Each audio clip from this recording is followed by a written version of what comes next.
Welcome back to rangolis book. ఈ వీడియోలో ఈ కలర్ కాంబినేషన్ పూలమాల చూస్తూ మనం మన కథలోకి కంటిన్యూ అయిపోదాం. Episode number 7. ఈ భాగం పేరు దుర్వాసుని కోపం. కోపం ఎక్కువ, సహనం తక్కువ. కొంచెం చిన్న చిన్నగా రెచ్చగొట్టినా గాని శపించడానికి ప్రసిద్ధి చెందినవారు దుర్వాస మహర్షి.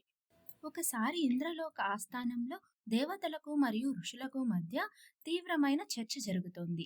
ఆ సమావేశంలో దేవలోక వనదేవత పుంజకస్థల అటు ఇటు తిరుగుతున్నట్లు గమనించారు దుర్వాస మహర్షి. ఆయన ఆమెను నిశ్చలంగా ఉండు అని మందలిచ్చాడు.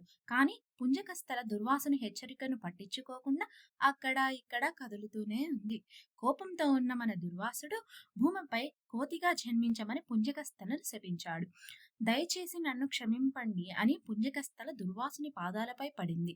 కొంత సమయం తర్వాత కోపాన్ని తగ్గించుకున్న దుర్వాస మహర్షి, నేను నా శాపాన్ని ఉపసంహరించుకోలేను, అయితే దాని ప్రభావాన్ని తగ్గించగలను. నీవు ఒక బలమైన కొడుకుకు జన్మనిచ్చిన తరువాత స్వర్గానికి తిరిగి వస్తావు అని పుంజకస్థలకు దుర్వాస మహర్షి చెప్పాడు. అంతేనండి ఈ ఎపిసోడ్. నెక్స్ట్ ఎపిసోడ్ మళ్ళీ కంటిన్యూ చేద్దాం. ఈ కంటెంట్ కనుక మీకు నచ్చినట్టయితే లైక్ చేయండి, షేర్ చేయండి, సబ్స్క్రైబ్ చేయండి, కామెంట్ చేయడం అస్సలు మర్చిపోదు. Thank you friends.